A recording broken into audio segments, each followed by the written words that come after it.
Assalamu alaikum, dear students. Hopefully, you are doing well. Welcome to the platform of Plan Academy. I am Mohammad Zulkarnain.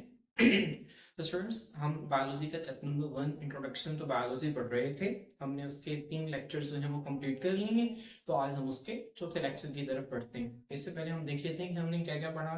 हमने first lecture में biology का introduction देखा। Second lecture के अंदर हमने Quran and biology को discuss किया। Third lecture के अंदर जो हमारे पास एक एडिशनल इंफॉर्मेशन दी गई थी बुक के स्टार्ट में, प्लास्टिक सर्जरी, हमने उसको देखा। और आज जो है वो हम एक अगला टॉपिक अपना स्टार्ट करते हैं। ठीक है स्टूडेंट्स, ये हमारे पास इंट्रोडक्शन टू बायोलॉजी के नाम से दोबारा टॉपिक है। इसके अंदर से मैं आपको कुछ एमसीक्यूज बताऊंगा। ठीक है, ये लेक्चर हमारा ज्यादा लंबा नहीं होगा, छोटा सा लेक्चर होगा ये। ठीक है, तो इसको ध्यान से केयरफुली सुनिएगा। और इस लेक्चर की इंपॉर्टेंस ये है कि लास्ट ईयर ठीक है जो पुरानी बुक्स थी उनमें यही क्वेश्चन जो है, ये जो आज का लेक्चर है एज अ लॉन्ग क्वेश्चन भी उसने पूछा हुआ था। ठीक है, तो इसको बहुत आसान है। ठीक है, और हम इसको मजीद सिंप्लीफाई करेंगे। ठीक है, तो आपने हमारे साथ जुड़े रहना है, ध्यान से सुनना है, बी अटेंटिव। ओके, तो स्टूडेंट्स बायोलॉजी है जैसे कि हमने पहले पढ़ा, ये तो ग्रीक वर्ड से ड्राइव किया गया। ठीक है, मैंने आपको बताया कुछ लैंग्वेजेस हैं, ग्रीक, लैटिन, जर्मन। ठीक है, ये अब एक्सपायर हो चुकी हैं, पहले ये यूज होती थी। तो उनसे ये जो वर्ड्स हैं ये ड्राइव किए गए हैं। ठीक है, अब जो बायोलॉजी को तो ग्रीक वर्ड से ड्राइव किया गया, एक है बायोस। बायोस का मतलब है लाइफ, और सेकंड हमारे पास है लोगोस। लोगोस का मतलब होता है थॉट या फिर रीजनिंग, सोचना या फिर समझना। ठीक है, अब या फिर स्टडी, मुताला करना भी इसका मतलब होता है। ठीक है, तो बायोलॉजी का हमारे पास मतलब क्या हो गया, स्टडी ऑफ लाइफ, जिंदगी का मुताला।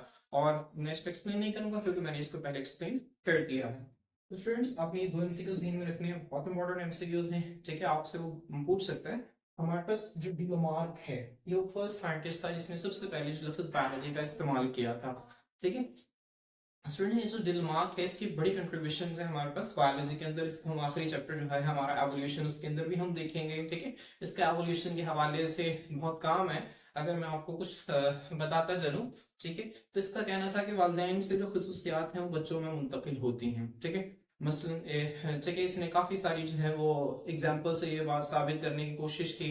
ठीक है, उसने कहा कि पहले जो जराफा होता था उसकी गर्दन छोटी होती थी, अब जराफा की गर्दन जो है वो बड़ी है। तो वो हमारे पास एक कोशिशों का नतीजा है कि पेरेंट्स जो थे जिराफ के, जो पहले पिछले मौजूद थे, उन्होंने आहिस्ता आहिस्ता करके इस तरह गर्दन ऊपर करके दरख्तों के पत्ते खाना शुरू कर दिए और आहिस्ता आहिस्ता उनकी गर्दन बड़ी होती गई। ठीक है, इस तरह के इसके कुछ कॉन्सेप्ट्स हैं डिलमार्क के एवोल्यूशन के हवाले से। ठीक है, एवोल्यूशन क्या होती है आपको तो अभी इसका भी आइडिया नहीं होगा। ठीक है, हालांकि मैंने पहले बताया था। ठीक है, तो खैर इसको हम एंड आखिर में ही देखेंगे। मैंने फिर आपको थोड़ा सा आइडिया दे दिया डिलमार्क जो है, इसका आपने नाम ध्यान में रखना है और आपने ध्यान में रखना है कि वो कौन सा साइंटिस्ट था जिसने सबसे पहले बायोलॉजी लफ्ज को इस्तेमाल किया था, वो हमारे पास डिलमार्क है।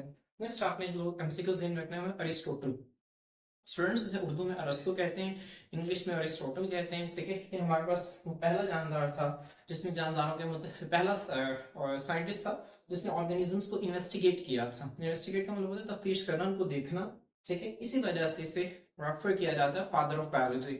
ठीक है, तो ये आपके बुक में साइड बॉक्स में लिखा हुआ है। ठीक है, आपने इसको लाजमी पढ़ना है, ये इंपॉर्टेंट एमसीक्यूज है जो कि आपसे पेपर में पूछा जा सकता है कि who is referred as father of biology. Aristotle को फादर ऑफ बायोलॉजी कहा जाता है। ठीक है, समझ आ रही है। अरिस्टोटल जो है इसके आगे कंट्रीब्यूशन भी देखेंगे कि इसकी कंट्रीब्यूशंस क्या हैं। ठीक है, इसने चीजों को तकसीम करने पर बड़ा जोर दिया था कि जब हम किंगडम्स को पढ़ेंगे ना क्लासिफिकेशन वाले चैप्टर में, ठीक है, तो हम अरिस्टोटल का जो है वो दोबारा से देखेंगे। तो स्टूडेंट्स, हमारे पास ये कुछ चीजें हैं जिनकी आपकी बुक में पिक्स बनी हुई हैं। आपने इनको एज इट इज इनके मुताबिक कोई चीज ज़हन में नहीं रखनी, बस आप उनके पिक्स देख के आप बस अंदाजा लगा सकते हैं कि किस किस तरह की जो लाइफ है वो दुनिया के अंदर एग्जिस्ट करती है। बैक्टीरिया ये सबसे छोटे जानदार होते हैं। ठीक है, बहुत छोटे जानदार, इनको हम आंख से देख भी नहीं सकते। इनको हम आगे डिटेल से देखेंगे। पंजाब हमारे पास डिकम्पोजर्स कहलाते हैं, ये चीजों को गलाते सड़ाते हैं। इस तरह हमारे पास ड्रैगन्स ब्लड ट्री है। ठीक है, इसकी पिक आपके बुक में बनी हुई है, आप लोग इसको देख सकते हैं। इसके अंदर एज इट इज आप लोगों ने कोई इन्फॉर्मेशन ज़हन में नहीं रखनी। एचलस मॉथ, मॉथ परवाने को कहते हैं। ठीक है, अभी एक परवाना की एक किस्म है जो कि आपकी बुक में इसकी पिक भी बनी हुई है। ठीक है, ऑस्ट्रेलियन कस्कस, ठीक है, ये भी एक ऑर्गेनिज्म है, आपके बुक में इसकी पिक बनी हुई है, आप लोग वहां से इसे कंसल्ट कर सकते हैं। नेक्स्ट हमारे पास है ब्लू व्हेल। ब्लू व्हेल जो है इसके मतलब आपने ध्यान में रखना है, इसकी लंबाई जो है 30 मीटर के करीब हो सकती है और ये सबसे लंबे जो है वो हमारे पास दुनिया के अंदर जानदार हैं। ठीक है, तो स्टूडेंट्स यहाँ आपकी बुक में कुछ जानदारों के नाम थे। तो अब हम देखते हैं अपने मेजर फील्ड्स ऑफ बायोलॉजी। हमारी जो बायोलॉजी है इसकी मेजर फील्ड्स क्या हैं। तीन हमारे पास मेजर फील्ड्स हैं, एक हमारे पास है बॉटनी, सेकंड हमारे पास है zoology और थर्ड हमारे पास है माइक्रोबायोलॉजी। ठीक है स्टूडेंट्स, देखिए बॉटनी क्या है। ठीक है, बॉटनी में हम किसका स्टडी करते हैं? स्टडी ऑफ प्लांट्स, ये पौधों की स्टडी है। अब पौधों का मुतालिया जो है वो बॉटनी कहलाता है। ठीक है, अब पौधों में हम क्या देखते हैं? हम देखते हैं हाउ प्लांट्स ग्रो, पौधे किस तरह से ग्रो करते हैं। आपको पता है कि बीज जो है उसे पौधा कैसे बनता है?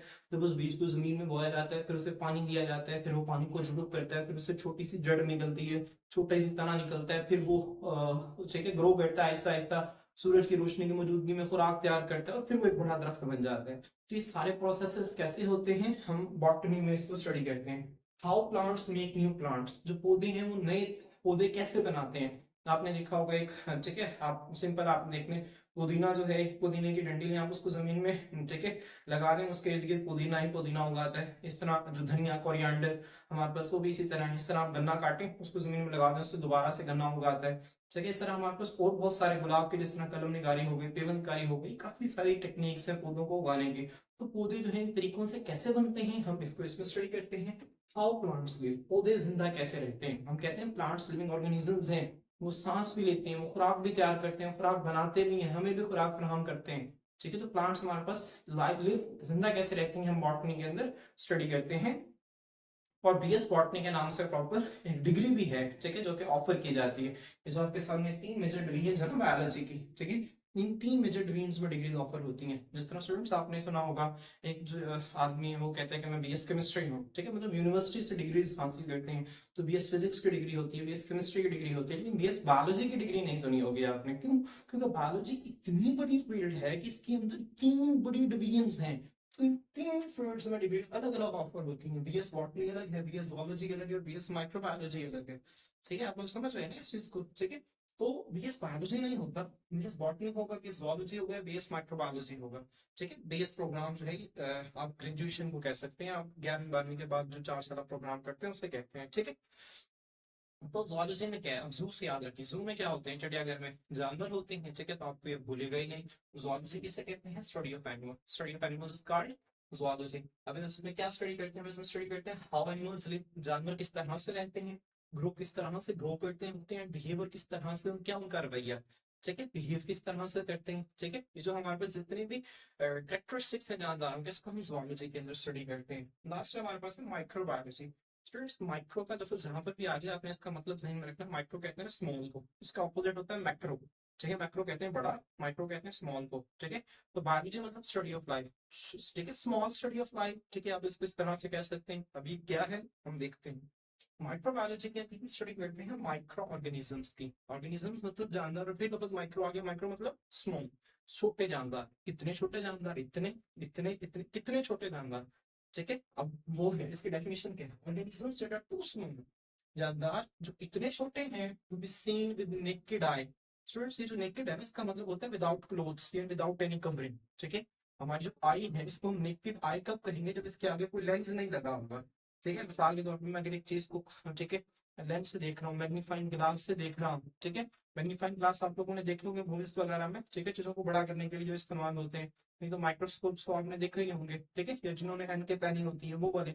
ठीक है, तो नेकेड आई नहीं होगी क्योंकि उनके आंखों के आगे कोई लेंस आ गया, कोई शीशा आ गया। ठीक है, नेकेड आई का मतलब होता है एक ऐसी आंख जो कि बगैर किसी शीशे के, विदाउट एनी लेंस, उसे नेकेड आई कहते हैं। ठीक है, तो ऐसे जानता जिनको हम आम आंख से नहीं देख सकते उन्हें हम क्या कहते हैं? उन्हें हम कहते हैं माइक्रो ऑर्गेनिजम्स। और उनको हम किस फील्ड के अंदर स्टडी करते हैं? उनको हम स्टडी करते हैं माइक्रोबायोलॉजी के अंदर। ठीक है, तो माइक्रोबायोलॉजी में हम स्टडी करते हैं माइक्रो ऑर्गेनिजम्स की।